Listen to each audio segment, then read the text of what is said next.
Welcome back to Record Ceremony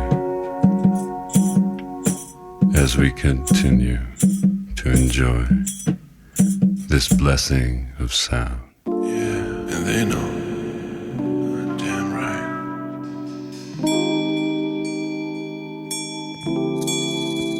StreetieBaby. That's right. They know what's good for me. You know what's good for you too. Stop playing. They tell me I should want you. That's right. That's right. They know that I should want you.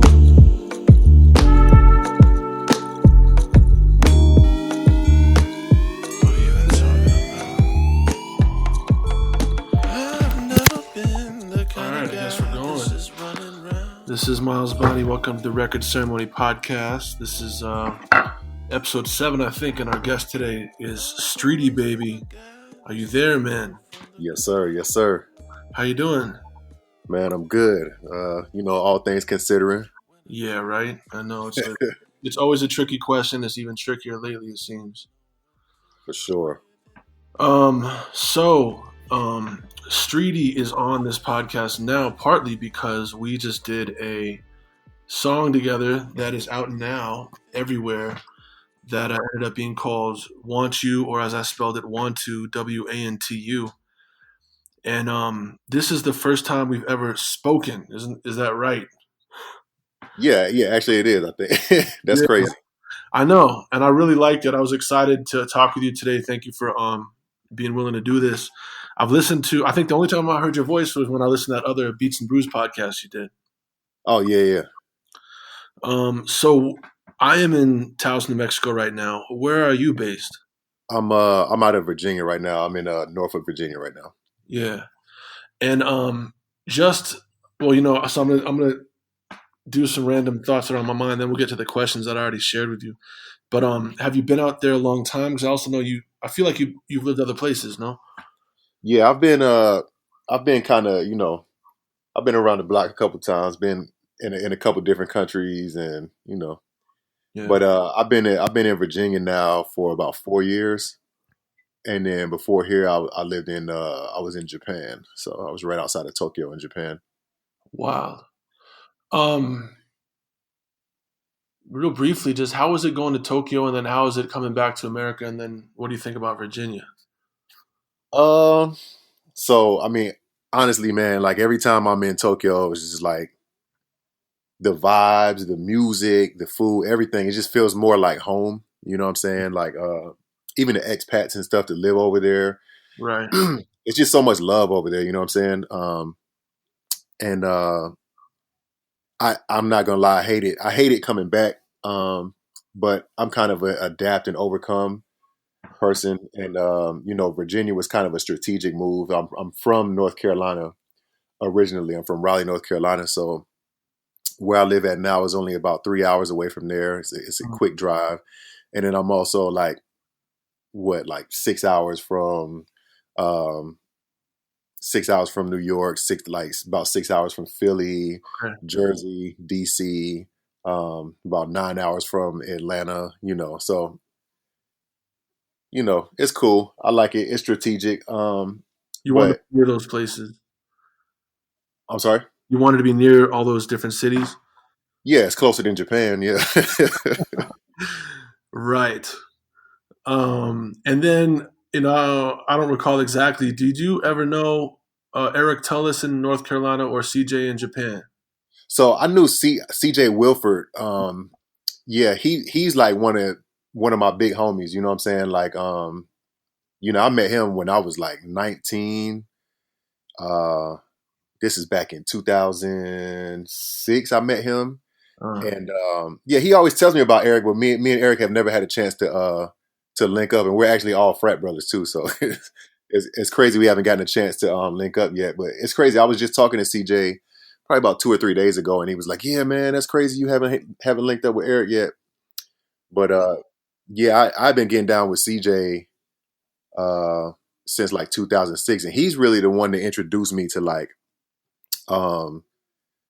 like I had made beats before, but he was really the one to introduce me to Dilla. Like I'm not ashamed to say I had no idea who Dilla was before I met him. That's And like cool. he put me up on Dilla. He was putting me up on like MF Doom and like all of these different sounds and stuff, and especially like a lot of sounds from like Kansas City and like Yeah. St. Louis and all that stuff. So he had put me up on to your music. I was like heavy on N8 Sounds back in the day. That's crazy. I was on that. I was on like Reggie B's podcast, Stick Figure, all of that. So that's cool, man. What were you listening to before that time? What were you feeling before you got introduced to that stuff? Tribe Called Quest, Little Brother, Yeah. a lot of local stuff, and then like, I'm from the South, man. So at the time, like Lil Jon and Crunk Juice and all of that. That was it. Lil Scrappy, all that. Wow. So I shared some questions with you ahead of time, and it seems like we kind of covered how we connected. But I guess it sounds like CJ introduced you to maybe the Kansas City stuff, and I knew him out there because we went to college together outside of Kansas City in Lawrence, Kansas, at University of Kansas, and we did radio shows together. And I mean, it was a really good time there. I feel as though it was kind of a golden era for the hip hop scene there, which might sound crazy to people, because it's that's a whole nother story. That it all happened in Kansas, but there's people from all over. And that was really where I got started making music. But more recently then you reached out, I think on Instagram after you've been making beats for a while. But you know what? We did that other track together a while ago, didn't we? Yeah, that was what, 2008? Yeah, about 2008. Can you share the background on that? Yeah, so I used to rap and yeah, there was a period that I probably won't speak too deeply into. There's nothing wrong. But yeah, I guess I had went through this phase where it like a lot of people that I was being introduced to, like I was just like, okay, I admire their work. I want to work with them. You know what I'm saying? And I think you were one of the main ones where I was just like, man, like if I could just get that soulful sound on one of these records, I can make CJ used to always tell me, hey, make timeless music, make timeless stuff, right? And I'm like, man, if I could just put this soul in here, you know what I'm saying? And I was like, I don't know how to get it. And then I asked him, I was like, yo, you think you could get me a feature? He was like, man, reach out. And I reached out, and then you hit back. So I was like, dang, because I was used to getting hit with the, oh yeah, man, my feature price is 2,000 and da da da, and at the time, 19, 20 years old, I ain't have it. So absolutely.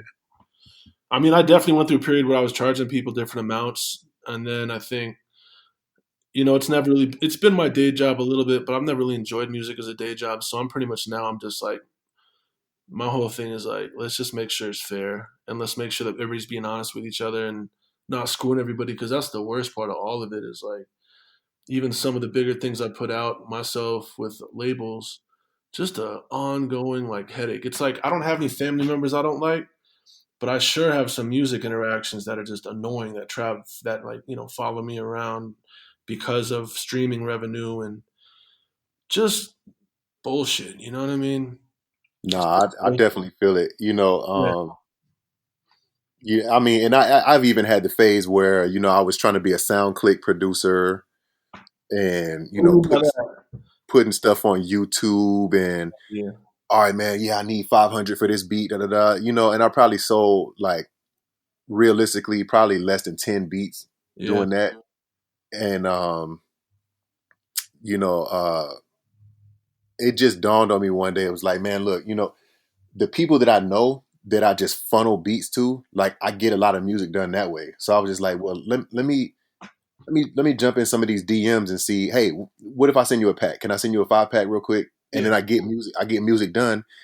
And then on the back end, it's like, okay, cool. Well, let's just do the 50-50 split on royalties or whatever. Right. And I started to get not only just the placements, which I really wasn't focused on the placements more or less than like, hey, I just want to create. I enjoy creating, right? Like I thought that this sounded a certain way when I made it. I'm gonna give it to you. I like what comes back because 9 times out of 10 is something totally different than I had envisioned. And I kind of got addicted to that. And then it's like, all right, well, if the streams and money come later, that's cool. Yeah. But, the art of just creating and then, a byproduct of that is the relationships that you build off of that. Yeah, it is cool. I don't want to go on a tangent too much, but I saw someone post something today on social media that was saying like, artists used to have basically saying artists used to have really cool music videos. Now there's hardly any music videos that are cool. And some people comment already were like, yo, they used to have budgets and this, that, and the other, talking about, like the Belly era, just when, but it's interesting how things change. It's a sad reality really as far as recording artists that with the streaming comes availability, but also like no money.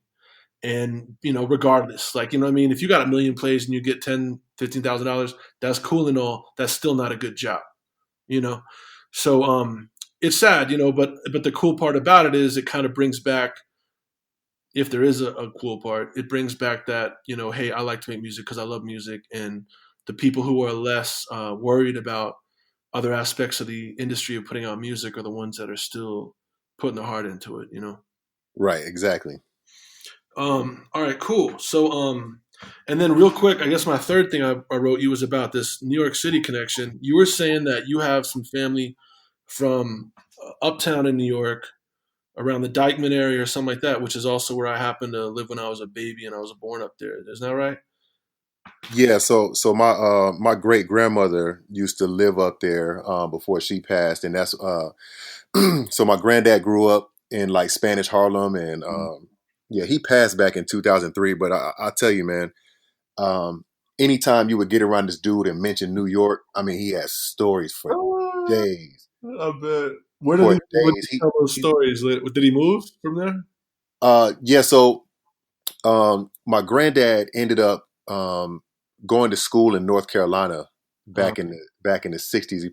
He played basketball at Winston-Salem State University. And this is back when like Bill Russell and all them were playing. Right. And he got drafted to the NBA, went to the St. Louis Hawks, right? Shout out St. Louis. And then I guess like him and my grandma moved around a little bit, and then they ended up back in the Bronx, and then eventually West Virginia, and then North Carolina. Wow. North Carolina is where I come in at. Yeah, I know, man. I get it. It's cool to hear that story coming from you because I really don't talk to people I know, like anybody, about not only where they grew up, but why it ended up being there. Because there's generations behind it all. Right. Yeah, that's cool.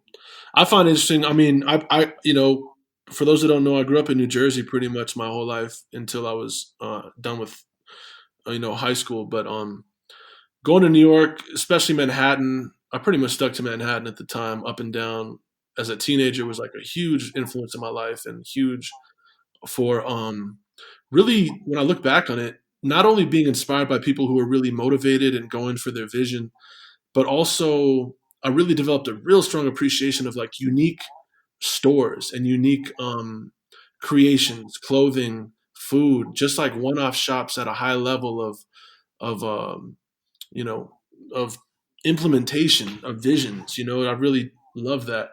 But yeah, at the same time, I felt the need to go back to New York by myself in November last year, which I'm glad I did because this is a hard time to travel.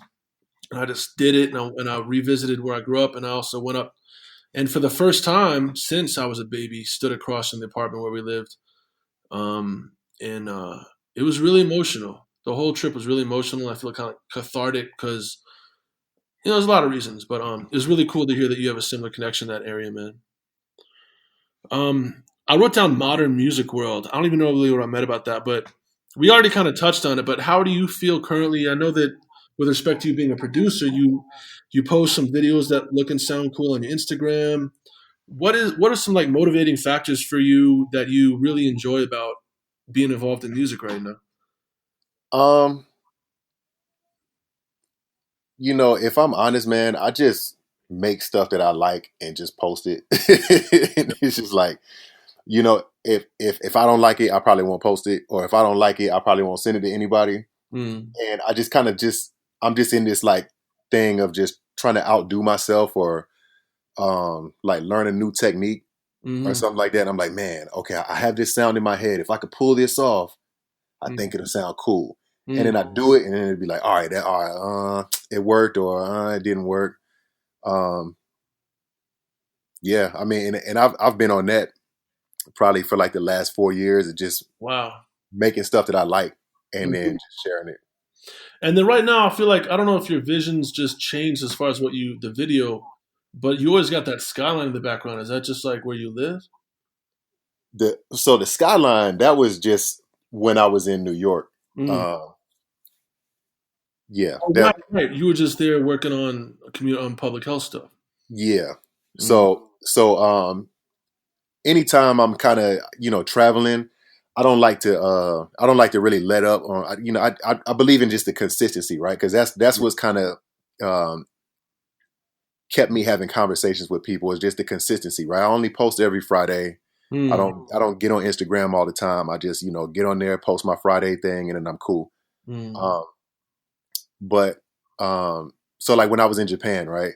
I was moving around. So I did a tour last summer.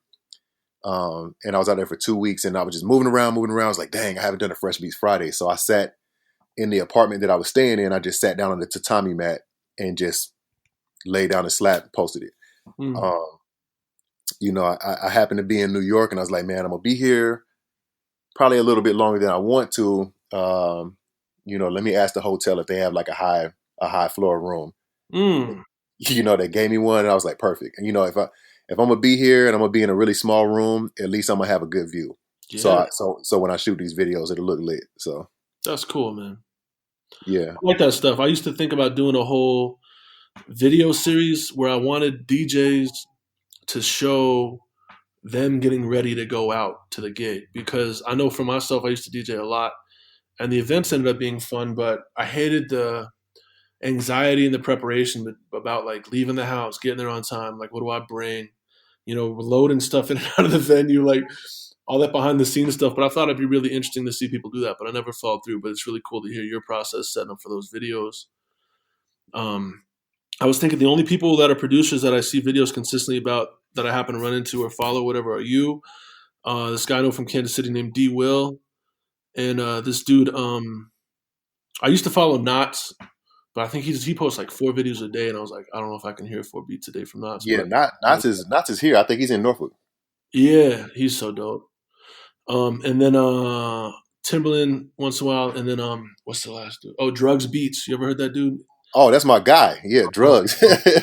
His beats are crazy. Yeah, I've been knowing Drugs for a long time. Oh yeah, I heard about him through the Street Corner Music label, the House Shoes label. He actually put out a project not too long ago with one of my.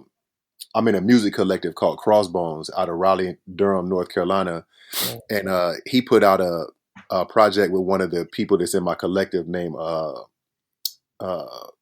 Precise Politics. Okay. And how was it's called Drug Politics. Oh shit. Yeah, but it's Drugs Beats is just ridiculous. Does he even sell beats? He must do something. I'm not trying to get his business. I'm just curious. Cause I love his beats.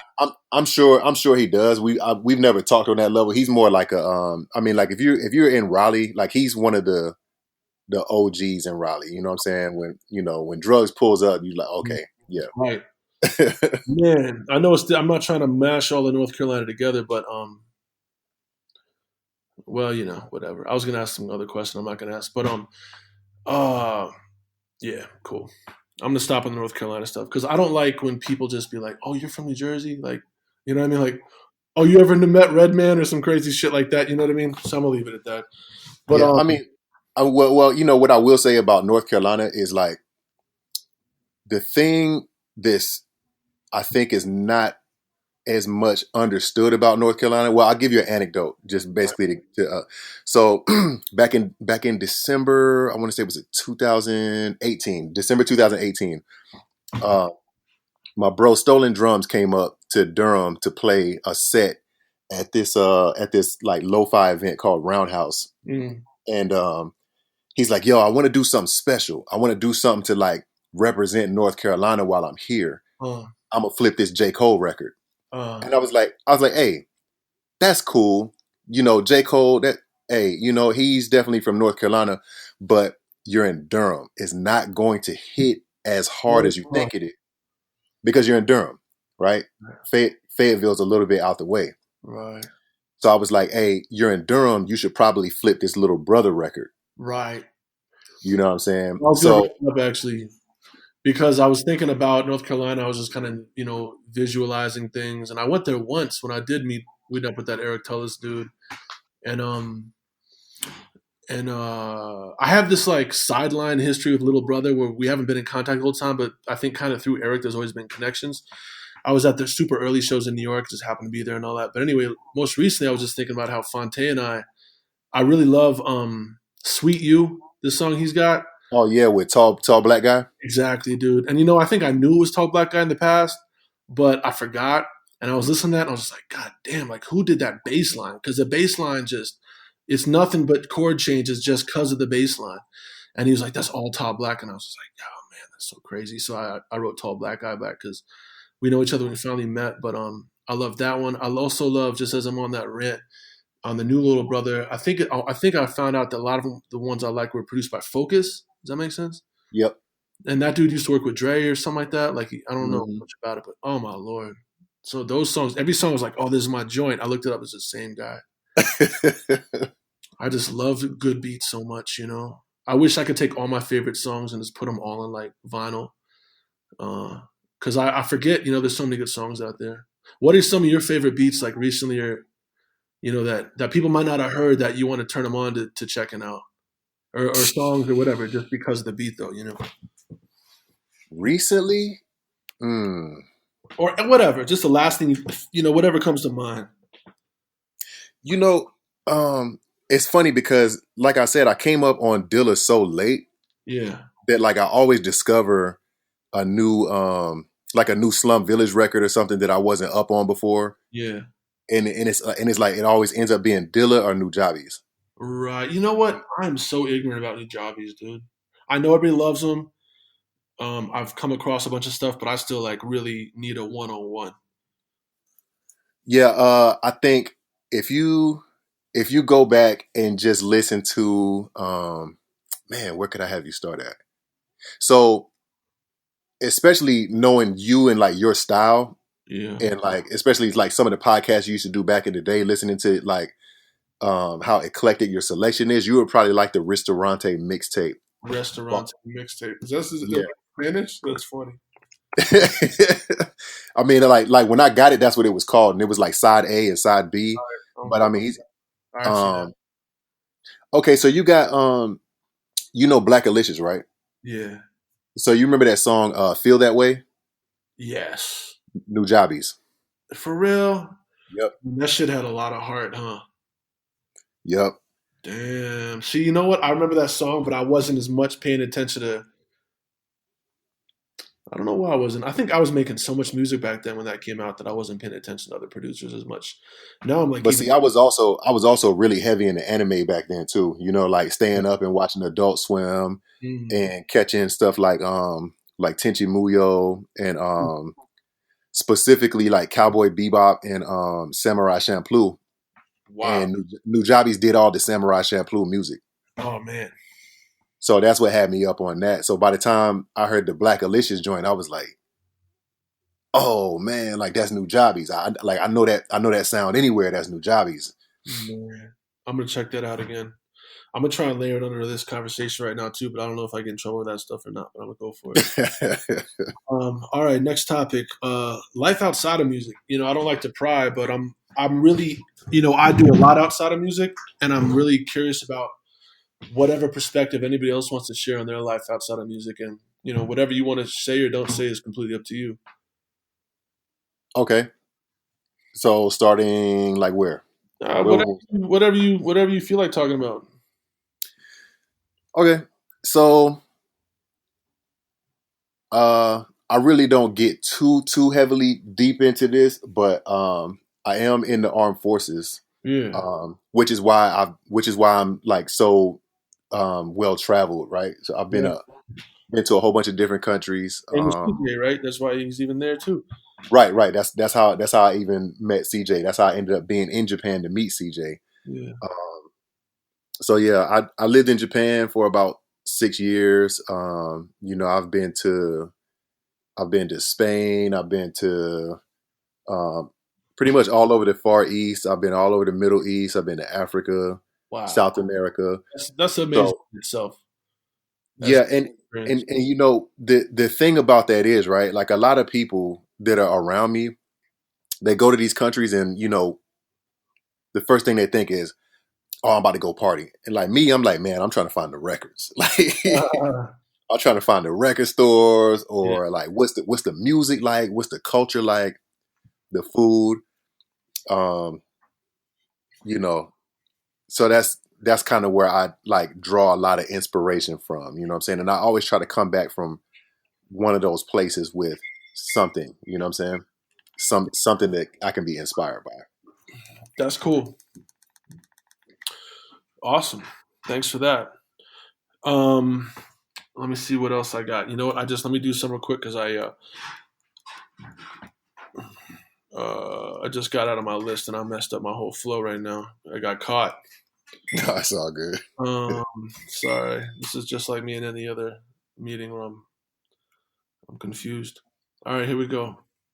So well, while it's pulling up, so let's just get into this song we did together. I think did you initially send me like I think 2 different beats? Um, I can't remember. I think it was a 5-pack though. I Yeah. think I did end up because I went through a phase where I was like every artist I hit up, I sent a 5-pack. Yeah. And really that was one of the beats that didn't make my beat tape. All right. Tell So people how to find your beat tapes. That's something that they can find on their own. yeah, so I'm on. I'm so bad at updating my Bandcamp, and I love Bandcamp, but I'm on Spotify, Apple Music, really any streaming platform you can get to, and they could just search StreetieBaby, and I got like a bunch of loose beats and then some beat tapes. But Cool. specifically, the beat that I was sending you, I was considering it for Smokes 2, which is like a series that I'm working on, and but yeah, I just remember I was going through a phase like I sent you a 5-pack. It was like Mickey Fax, Yeah. this artist named Carlita Duran who does a lot of stuff with Dude, good stuff. I used to communicate with her, but we never did anything yet. yeah, that's crazy, man. We were just talking about you the other day. You and her? Yeah, me and her got some because I actually ended up getting some stuff out of the pack that I sent her. I'd love to do But some just because I remember liking her voice, but I haven't heard her stuff in a long time. yeah, I can make the connection. Cool. Yeah, for sure. But yeah, there was like a bunch of people who I ended up. There's an artist out of Fayetteville named Rain 910. Huh. That he's from like the Smack DVD. Okay. I sent him a pack, and it's crazy. Like during that time, like everybody hit back. Hmm. Everybody hit back, and I think. But out of all of those, I think I got records with you, Carlita, and Rain. But Cool. I think it was like 12 people I sent packs, and everybody hit back, but only a couple of them turned out actual records. For people that are like producers and might be listening to this and might be curious about your success in that way alone, do you have any words of advice or how you felt before doing that sort of thing that kind of fine-tuned your approach or what gave you the confidence to do that? Not to say you shouldn't have had it, but there might be some people out there who aren't feeling, maybe they're intimidated by that. Um, I got to a point where I said, man, I've tried everything else, and because I used to think it was dumb to jump in people's DMs like, yo, I got beats. Mm. But I had gotten to a point where I felt like I tried everything else. I had been to the festivals, I've been to the A3Cs and the articles and all of that stuff, trying to meet artists, and I've been to all the like past the aux, like all of that stuff, beat battles or beat showcases and all that stuff, and I'm just like, man, it's just not working. I want to work with artists, and I said, man, why not? Yeah. Why not? And it helps that I post a lot of beats too. So when you come to my Instagram, you know exactly what I do. I know, man. Honestly, if anybody out there wants to help me, I want someone else to tell me what I should be posting more of because I got so much stuff in my brain all the time. I don't even know what people want to see. Right now, with trying to releasing this album soon, I'm trying to be like more sparse with what I post to make it more focused, and I think I'm doing okay at that. But I used to be really good at the social media stuff, and I took like 6 years off when I moved, and now I'm just kind of like feeling a bit distant from a lot of it. So I think that's cool just to say that you have a sense of what you want your focus content wise to be. That's a good reason too, because you're right, it is consistent, huh? Yeah, just Fresh Beats Friday. That's it. Just every Friday, and people know. And like if I get up on Friday and I'm like, man, I just get moving and I forget to post. People are like DM me like, yo, hey, what's up with the beats? That's cool, man. So I'm like, oh man, That's cool. All right, so then so you set the beat, and then I think I mean at the end of the day I don't have any criteria or whatever. I like beats obviously anyway, so I was listening to that one. I was like, yeah, okay, I can feel some of this. I always want to just feel inspired is kind of cliche to say, but like I want to feel like the mystery about it. I want to like go down the rabbit hole in my spirit, in my brain when I have the opportunity to record and just like be excited by what might come out of it. And if it doesn't do that for me, I've realized it's not worth forcing anymore. Because there was a time when I did tons of features, and I did way more features than I did release my own music. And some of them, a lot of them turned out really great actually, but some of them were just like everything about the process was annoying. So I don't do that anymore. But yeah, we did that, and then I just kept working on it because that period I was just referring to when I was just recording so much stuff and putting out so much stuff. It was really great and it worked out for me in some ways, but also I don't want to say it was quantity over quality, but I wasn't really taking my time because I wasn't really interested in that. Whereas if now I'm like, man, I pretty much disappeared for like a couple years and didn't do anything at the level that I had before as far as productivity or wise, whatever. So now that I'm trying to really get that where I am, in the midst of getting that momentum back for myself, I want it to be at a level that I can show that I know the difference. And so it was just really fun to use primarily your instrumental as a vehicle to kind of meditate on and come back to over a long period of time. It took at least 6 months, right? It was probably 8 or 10, no, since we first sent me the beat, since when it yeah. came I out. think actually, you know what? Because we did. I sent you the beat, and then I think you sent me the drop for my tape the next week, and that happened in like April 2019 when I dropped my tape. Wow, so it was like a full year. Yeah. Was that frustrating for you?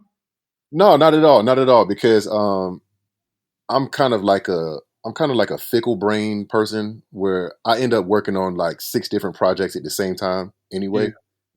So, and especially you know, this this interaction here was something that I was just like, man, look, I don't want to force this. I've been wanting to work with you for a minute, so it's like, all right, if it's gonna happen, it's gonna happen. yeah. Just let it happen. You know what I'm saying? I And I think appreciate I think at that time too, I had recognized that you hadn't put anything out in a while, and I was like, well, there's probably a reason, probably like a creative block or something. Well, look, let's just let's work through it. yeah, And then when you had asked me, hey, am I open to you co-producing? I was like, yeah, for sure, man. Like you got the horns and everything. It's like yeah. you got the elements that I don't have. So I was like, yeah, well, it's cool. I'm Cool. not hard pressed or anything. You know what I'm saying? Yeah, thanks for that, man. It made it really easy, and um, I don't know.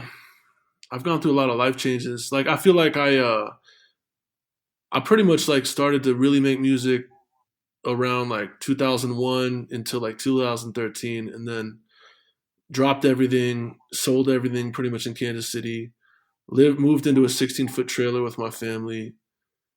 Drove to New Mexico, bought land, and then spent like 9 months just waking up every day, drinking water, and like digging dirt with a shovel and making a house. And then when I eventually got done with that to the point that I could record, I was at a very minimal like solar setup that we made ourselves. So I didn't have enough energy really to like electricity factually to like spend a lot of time on a track.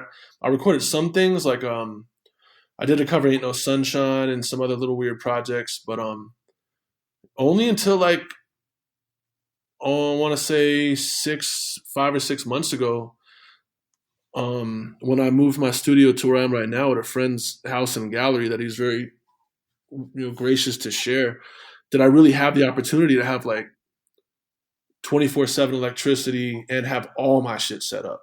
Like I have so much shit on the studio area right now. I've never had enough space, time, or room to set everything up, and it really opened my eyes and gave me a platform to dive into what I could really do.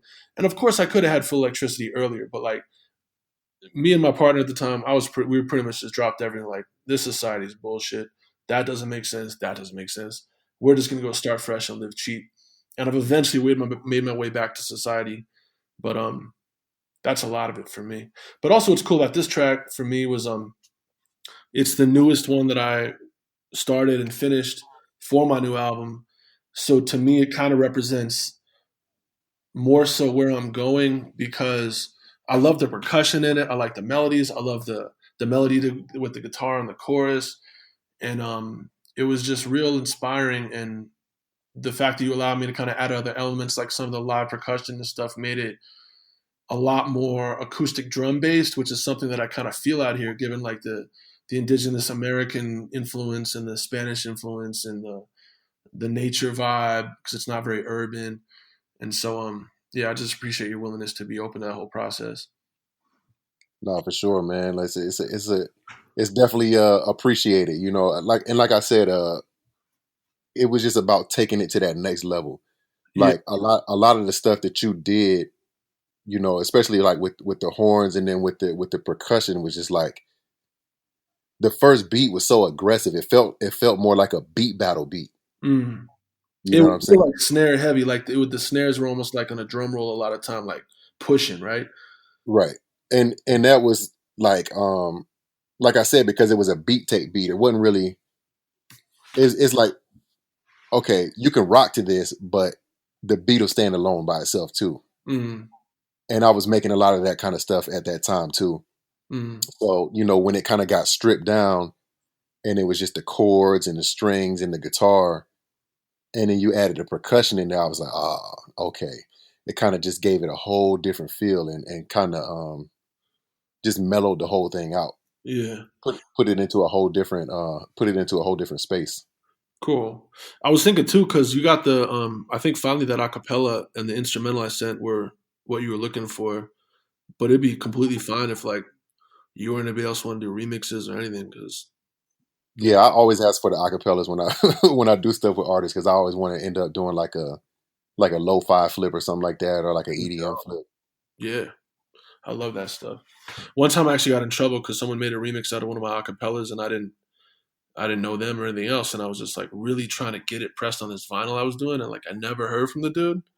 I was like, what the? I got in trouble a couple times for that project, but just to say he didn't let me do it, and it didn't work out. But I still like what he did. Other questions. How can people stay in touch with you that aren't familiar with you? I'll just say that StreetieBaby is spelled, as you can see if you're looking at your podcast stuff, StreetieBaby. Is that correct? Yes, sir. All one word. Don't put a space in it. Mm. People always want to put a space between the Streetie and the baby. It's just StreetieBaby, man. All right. And long story behind the name. That's a whole nother podcast, but right. Do you have a preferred social media or way that you like for people to reach out to you that you might not know well yet? Yeah, for sure. I mean, Twitter, Instagram, just at StreetieBaby, StreetieBaby.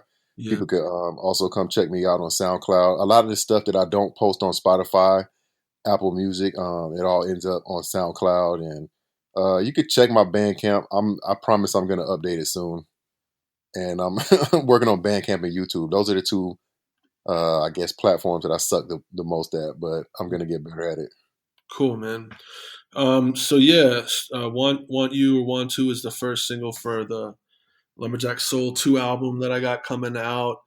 It's pre-order is available right now on iTunes. And that'll be out on iTunes first on June 9th, I believe. And then June 23rd, if I'm not mistaken, it's late in the day, is everywhere else, Spotify and everything else. I wanted to go the iTunes route first because there's so little money made by streaming that I was like, well, if people actually pre-order the album because they're waiting for it, it's been like goddamn 9 years already. Then that would be really cool, and that would be, fun as a process. And I just want it to be available everywhere so anybody can access it however they're able to. But I really appreciate you working with me and being allowing me to have it be a part of the project. Are there any things that you'd like to talk about that we haven't discussed so far? Anything that you think we missed out on? No, I think we pretty much covered it, man. And I'm not gonna lie, man. Like I have nothing in the works right now. I don't have any projects I'm about to drop. I'm just head down, pushing forward. Yeah. Well, the little I know about your non-music work, especially recently, it sounds like you're doing some positive stuff for people. So I appreciate that and the music, and looking forward to definitely staying in touch as we will, and hearing more beats from you. For sure, man. I appreciate you, man. All right. StreetieBaby, that was the most official podcast I think I did yet in this whole new podcast series, I got to say. I'm not promoting them, but shout out to Zencaster, who I learned about through the homie, I think his name's Cello, who does Bedroom Beethoven's podcast, which I hadn't heard about before he interviewed me, but it's a solid one. And he's real professional. So yeah, that's what I recorded this on today. Yeah, thank you, man. All the best to you, and we'll be in touch. All right, man. All right, peace.